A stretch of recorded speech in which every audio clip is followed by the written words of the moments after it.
जनता के पार्टी से चुनाव लड़ूंगा और जनता से बड़ा कोई दल नहीं होता है। मैं जनता के दम पर तैयारी कर रहा हूँ, जनता के बीच जा रहा हूँ। अगर मुझे किसी नेता के पीछे जाता तो मैं पार्टी के बारे में सोचता। तो जनता के लिए सबसे पहला काम क्या करेंगे? देखिए, हम लोग काम करेंगे शिक्षा, स्वास्थ्य और रोजगार। इन 3 चीजों को मैं सबसे पहले काम करना चालू करूंगा। जितने भी जात के नेता हैं वो केवल चुनाव जब आता है ना, उस वक्त ही वो जाति के नेता काम आते हैं। चुनाव खत्म, जातिवाद खत्म।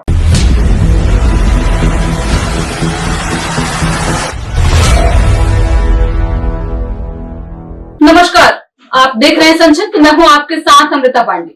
बिहार में विधानसभा का चुनाव हो रहा है। अक्टूबर नवंबर का वो महीना होगा जब चुनाव होगा, लेकिन चुनावी सरगर्मी जो है अभी से देखने को मिल रही है। सीटों के बंटवारे से लेकर टिकट तक का बात जो है वो बिहार में शुरू हो चुका है। सभी प्रत्याशी जो है अपने क्षेत्र में तैयारी कर रहे हैं और इस बीच हमारे साथ राहुल सिंह कुशवाहा है, जिनसे हम बातचीत करेंगे। बड़हरिया विधानसभा के भावी प्रत्याशी है। इस बार सर चुनाव होने वाला है, इस बार आप प्रत्याशी हैं बड़हरिया विधानसभा से, क्या कुछ तैयारी है क्षेत्र में आपकी? देखिए, तैयारी तो वो नेता करते हैं जो चुनाव से पहले बरसात मेढ़ी की तरह आते हैं और फिर चुनाव खत्म होने के बाद चले जाते हैं। हम लोगों को किसी प्रकार की कोई तैयारी करने की आवश्यकता ही नहीं है, क्योंकि हम लोग जनता के बीच में रहने वाले लोग हैं। विगत लगातार 5 सालों से अपने विधानसभा क्षेत्र में लोगों के बीच में जा रहे हैं, उनकी समस्याओं को सुन रहे हैं, जितना हो सकता है उतना समाधान करने का प्रयास कर रहे हैं। और बहुत सारी ऐसी समस्या है जिसको बिना सत्ता में बैठे हम लोग समाधान नहीं कर सकते हैं। बस उन समस्याओं को समाधान करने के लिए हम लोग सत्ता में आने का प्रयास कर रहे हैं, ताकि एक ऐसी संवैधानिक पद पर हम लोग बैठे ताकि हम अपनी आम जनता की समस्याओं का समाधान आसानी से कर सकें। सर, इस समय चुनाव के समय में मुद्दे शुरू हो जाते हैं बहुत तरीके के। आपके बड़हरिया विधानसभा का मुद्दा इस बार क्या है? हमारे विधानसभा में तो कुछ काम ही नहीं हुआ है। 0 से लेकर 100 तक देख लीजिए, सारा मुद्दा ही मुद्दा रहेगा हमारे विधानसभा क्षेत्र में, क्योंकि पिछले 35-40 साल में कुछ काम ही नहीं हुआ है। और ये वर्तमान का 5 साल का स्थिति ये है कि जो वर्तमान के हमारे विधायक माननीय बच्चाजी पांडे हैं, उन्होंने क्षेत्र में लोगों को दस्तक तक नहीं दिया है। बड़हरिया की जनता के आंखें तरस गई हैं कि हमारा विधायक हमारे पास आए और हमारी समस्याओं को सुने। ये है हाल है हमारा बड़हरिया विधानसभा का। पूरा बड़हरिया विधानसभा क्षेत्र आप घूमिए, एक सिंगल व्यक्ति किसी चौक चौराहे को नहीं मिलेगा जो कहेगा कि मैं बच्चाजी पांडे का समर्थक हूं, उनको मजबूती से इस बार भी चुनाव जीतूंगा। सिंगल व्यक्ति नहीं मिलेगा। बने हैं, मिलने के बाद तभी ना पता चलता है कि आप आगे चल क्या करिएगा। नहीं मिले तो कैसे पता चलेगा इंसान क्या करेगा? उनको मौका मिला और मौका देने के बाद जनता को उन्होंने धोखा दे दिया। वो कहते हैं ना, आप हमको मौका दीजिए, हम तुमको धोखा दे देंगे। वही वाला हाल कर दिया हमारे विधायक जी। इस बार आप चुनाव लड़ेंगे वहां से, ठीक है? किस पार्टी से टिकट मिलने की उम्मीद है? मैं जनता के पार्टी से चुनाव लड़ूंगा और जनता से बड़ा कोई दल नहीं होता है। मैं जनता के दम पर तैयारी कर रहा हूँ, जनता के बीच जा रहा हूँ। अगर मुझे किसी नेता के पीछे जाता तो मैं पार्टी के बारे में सोचता। पार्टी जितनी भी पार्टियां, सभी पार्टी अपने सर्वे कराती हैं। अगर मेरा सर्वे में जिस पार्टी को ले, राहुल भाई को मौका देना चाहिए, एक युवा को टिकट देना चाहिए वहां से, तो टिकट देगा तो ठीक है, वरना हम लोग जनता के दम पर तैयारी कर रहे हैं और जनता के दम पर ही चुनाव लड़ेंगे हम लोग। आप एक तरफ से देखें तो निर्दलीय चुनाव लड़ने की बात कर रहे हैं। नहीं, जनता के दम पर चुनाव लड़ने की बात कर रहे हैं। तो हमने पूछा आपसे कि टिकट आप किस पार्टी से? जनता के पार्टी से चुनाव लड़े। जनता टिकट, जनता ही सब है। राजनीतिक दल, लोकतंत्र में जनता ही मालिक होती है। जनता जिसको चाहेगी वही उसी को सांसद और विधायक बनाएगी। आप कितने भी बड़े पार्टी से टिकट लेकर चलेंगे, ये हमारी जो जनता है अगर वोट नहीं देगी, अपना आशीर्वाद नहीं बनाएगी, आप कितना भी बड़ा दल से टिकट लेकर आइए, चुनाव नहीं जीत सकते हैं। जनता से बड़ा कोई दल नहीं होता है। हम लोग जनता के दम पर चुनाव तैयारी कर रहे हैं और जनता के दम पर ही चुनाव लड़ेंगे।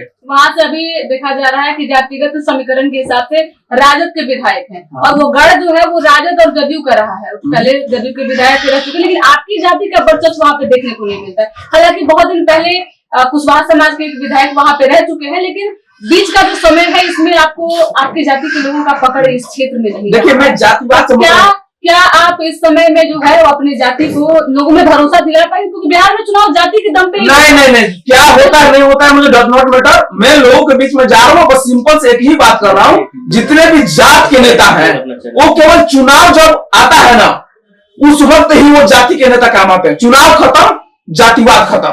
तो हम लोगों को बस यही समझा रहे हैं कि एक बार जाति और पार्टी से ऊपर उठकर आम जनता को मौका दिया जाए ताकि व्यवस्था बदले।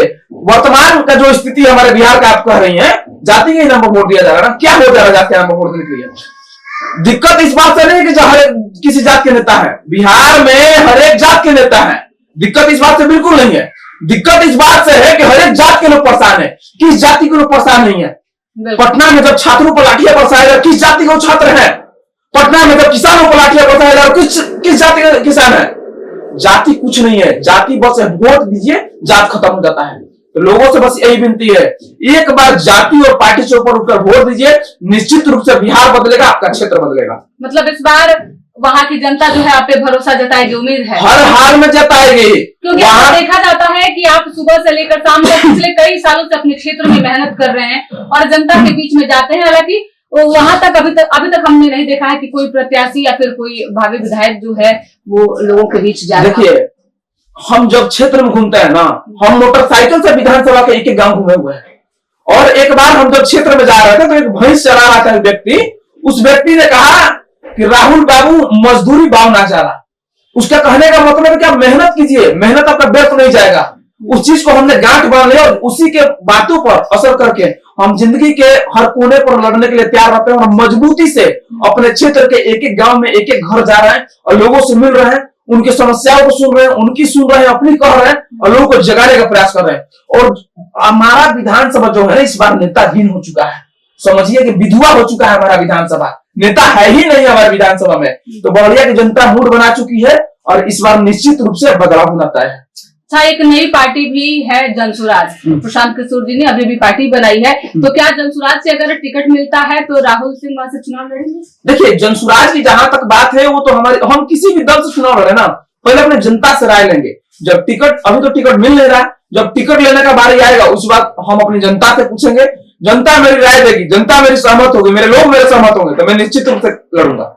अगर जनता आपको सहमत करेगी तो आप उस टिकट से चुनाव लड़ जाएंगे? बिल्कुल बिल्कुल। अच्छा, अगर आपको टिकट नहीं मिलता है, इस परिस्थिति में क्या कीजिएगा? अरे हम तो बोल ही रहे ना, जनता मेरे छोड़ पड़ी है, चुनाव लड़ना मेरा तय है। हाँ। सीधा सा बात जान लीजिए, घुमा फिरा कर मैं नहीं बोलूं, चुनाव मेरा लड़ना तय है। मैं एनी हाउ चुनाव लड़ूंगा, क्योंकि मैं पिछले 5 साल से लोगों के बीच में हूं। मैं घर में बैठ कर विधायक बनने का सपना नहीं देख रहा हूँ, मैं जनता के लिए कार्य करना चाह रहा हूँ। मैं चुनाव एनी हाउ लड़ूंगा और जनता के लिए लड़ूंगा। अच्छा, आपके यहाँ के अभी जो विधायक हैं बच्चा पांडे, उन्होंने कहा है, बहुत सारे इंटरव्यू में हमने देखा है कि बढ़हरिया का खूब विकास हुआ है, यहाँ पे हमने कई सारे स्कूल बनवाए हैं, मैरिज हॉल बनवाए हैं, सड़क बनवाए हैं, तमाम तरीके के विकास हुआ है। आपने कहा विकास ही नहीं हुआ है वहाँ पे। या तो आप झूठ बोल रहे हैं या आपकी आंखों का चश्मा हट चुका है।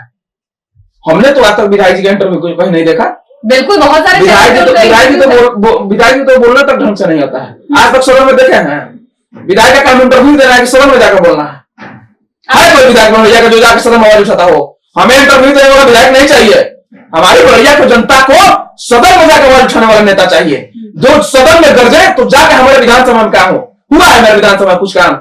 आप ग्राउंड पर जाइए, कुछ भी काम नहीं हुआ है बड़िया विधानसभा में, कुछ भी।